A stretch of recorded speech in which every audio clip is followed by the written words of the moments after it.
Good morning students, Oxford Public School welcomes you. Myself Sandeep Nehra, your political science teacher.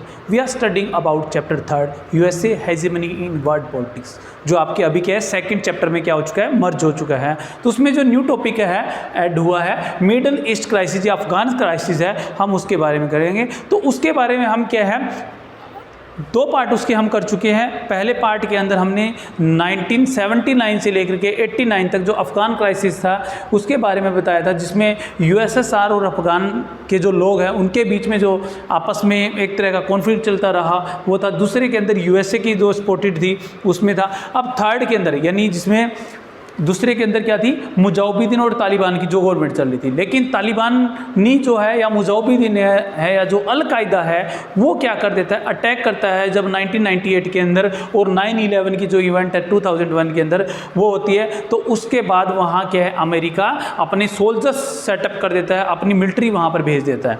तो जैसे उसकी military वहाँ जाती है तो उसकी मिलिट्री के बाद में अब भी जो गवर्नमेंट वहाँ पर बनेगी वो क्या सिर्फ और सिर्फ क्या है अमेरिका के सपोर्टेड यानी यूएसए के सपोर्टेड गवर्नमेंट होगी और वो उसी तरह के डिसीजन लेगी जो अमेरिका चाहेगा, यानी उस तरह के नहीं जो पहले मुजाहिदीन या अल-कायदा चाह रहा था, जैसे कि शरिया लॉ इंप्लीमेंट करना या दूसरे।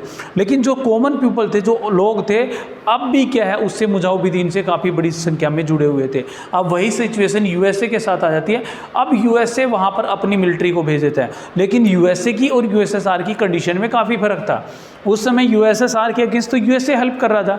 दूसरा अब क्या है यूएसएसआर हेल्प करने की सिचुएशन में नहीं था। तीसरा अब ये क्या ऑर्गेनाइजेशन एक तरह की वर्ल्ड के अंदर टेररिज्म एक्टिविटी के अंदर इन्वॉल्व हो चुका था, जिसके कारण वर्ल्ड का दूसरा कंट्री को हेल्प करने से कतरा रहा था, अमेरिका से दुश्मनी मोल नहीं लेना चाहता था। तीसरा अमेरिका के पास जो मिलिट्री है वो वर्ल्ड वेपन है, एक तरह से उनके पास जो न्यू टेक्नोलॉजी के वेपन बहुत ज़्यादा हैं। तो वहाँ की मिलिट्री तब से लेकर के हम ये कह सकते हैं कि आज तक जो स्टेबल है एक तरह से, तो 2001 से लेकर के 2020 या हम कह सकते हैं आज तक के टाइम पीरियड के बारे में हम पढ़ेंगे। तो जैसे 2001 में 9/11 की इवेंट्स होती है उसके बाद हामिद करजाई को क्या है वहाँ का प्रेसिडेंट बना दिया जाता है और अब जो भी जितने भी प्रेसिडेंट बनेंगे उनका कोई रोल नहीं है, नाम नहीं आएगा उनका। सिर्फ और सिर्फ ये कहा गया कि यूएसए सपोर्टेड गवर्नमेंट वहाँ पर बन जाती है और वहाँ पर मिलिट्री सेटअप हो जाती है। किसकी? नाटो की कह सकते हो, यूएसए की आप कह सकते हो।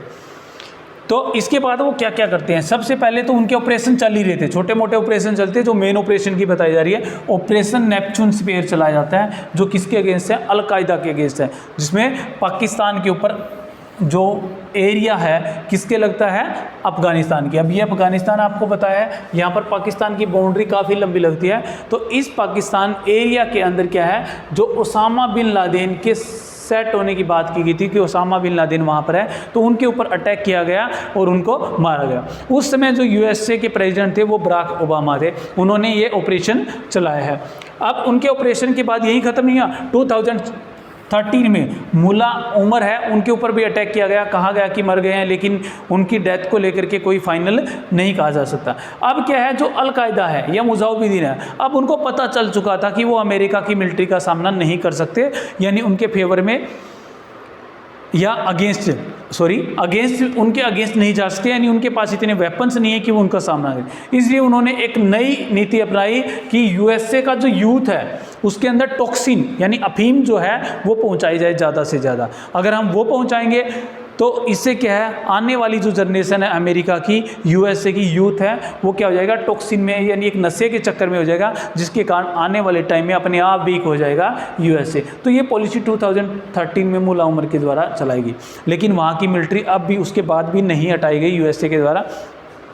हम ये कह सकते हैं कि यूएसए की मिलिट्री वहाँ पर रहती है। तो 2014 में एग्जांपल दिया गया है जिसमें कहा गया कि लगभग 24 अब आए दिन आमने सामने से अटैक हो रहे हैं, लगभग 2400 के आसपास यूएसए के ट्रूप्स और 1100 के आसपास नाटो के जो सोल्जर्स थे वो मारे गए, यानी लगभग 3500 सोल्जर्स जो अमेरिका की तरफ से गए हुए हैं वो मारे जाते हैं। तो ऐसा जब होता है तो वहाँ के सिटीजन, अब दूसरे देशों की तरह नहीं है, अमेरिका के सिटीजन जो लोग हैं अगर उनका एक भी सोल्जर मर जाता है तो वो गवर्नमेंट के अगेंस्ट हो जाते हैं, ठीक। तो इसलिए वहाँ की और जो गवर्नमेंट के अगेंस्ट हो गए थे कौन, वहाँ के सिटीजन, उन्होंने कहा कि हमें इस तरह से दूसरे कंट्री में इन्वॉल्व नहीं करना चाहिए, अपनी मिलिट्री को वापस से बुलाना चाहिए।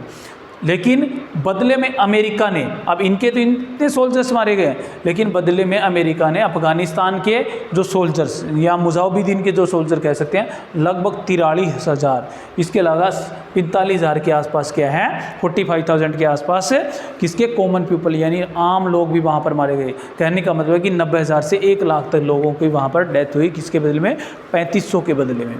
तो इस तरह से अमेरिका वहाँ पर नुकसान यानी अपनी हेजेमनी दिखाया जा रहा है। अब ये सारी सिचुएशन चलती है, तो जब 2016 की बात आती है, 16 में इलेक्शन होते हैं अमेरिका के अंदर, 4 साल में इलेक्शन है, डोनाल्ड ट्रंप वहाँ इलेक्शन में खड़े होते हैं। डोनाल्ड ट्रंप लोगों को प्रॉमिस करते हैं कि जैसे ही उनकी गवर्नमेंट आएगी वो वहाँ से अपनी मिलिट्री को विड्रॉल करा लेंगे और अफगानिस्तान के साथ क्या एग्रीमेंट कर लेंगे।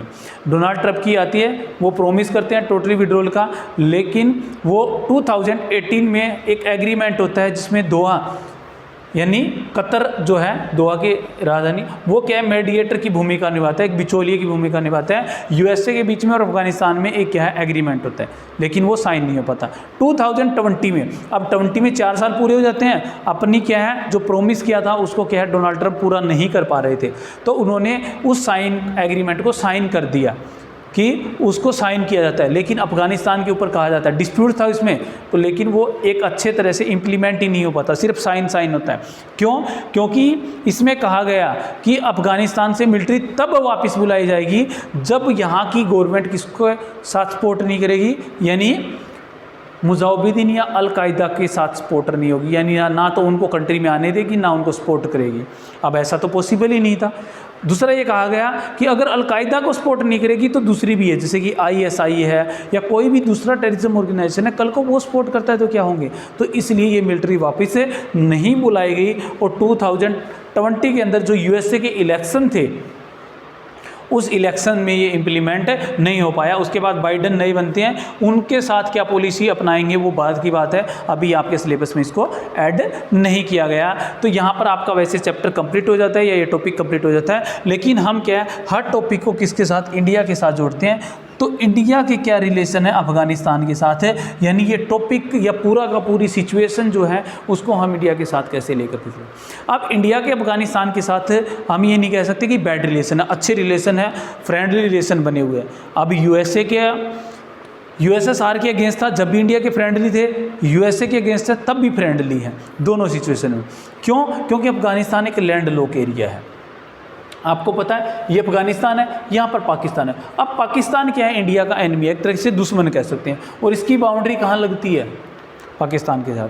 अब आए दिन आजकल आप आज भी खबर सुनते हो कि अफगानिस्तान की तरफ से पाकिस्तान में क्या किया जाता है, टेररिज्म एक्टिविटियाँ की जाती है काफ़ी। क्यों?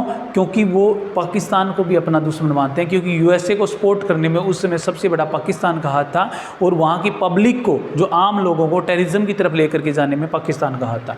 तो यहाँ पर अफगानिस्तान की तरफ से, क्योंकि अफगानिस्तान के अंदर गवर्नमेंट किसकी है, USA की है, USA ओरिएंटेड है, तो ये लोग क्या है, जब USA की गवर्नमेंट बनी यहाँ पर तो भी तो वो लोग पाकिस्तान में आएंगे, क्योंकि उनको तो रास्ता मिल चुका था पहले USSR के टाइम में कि पाकिस्तान आए, यहाँ से ट्रेनिंग ले, अफगानिस्तान के पर अटैक करे। अब जब USA के टाइम ये सिचुएशन होती है तो वहाँ क्या है, ये टेररिज्म गवर्नमेंट वहाँ सोल्जर से यहाँ पर अटैक करवाती है, बार बार सीज फायरिंग होती है, इस तरह की चीज़ें वहाँ पर चलती है। अब ये वहाँ पर चलती है तो इसीलिए इंडिया किसकी हेल्प कर रहा है, अफगानिस्तान की हेल्प कर रहा है, यानी वहाँ की गवर्नमेंट जो है, अफगानिस्तान का मतलब टेररिज्म की हेल्प नहीं कर रहा, वहाँ की गवर्नमेंट को क्या है, चॉपर्स है, मेडिसिन्स वगैरह है, फूड है, ये सप्लाई करवाए जा रहे हैं। क्यों?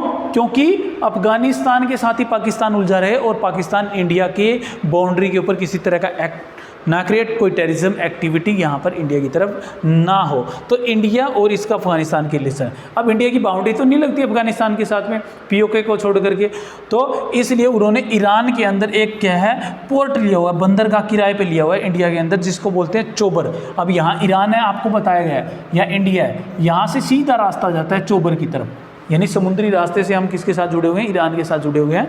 तो चोबर जो है इंडिया ने अपना एक तरह से वहाँ पर अपना पोर्ट के लिए एम्बेस बनाने के लिए पोर्ट किराए पर लिया हुआ है, और उस पोर्ट के ज़रिए से वो कहाँ पर ईरान के रास्ते से अफगानिस्तान गवर्नमेंट को हेल्प पहुँचाता है।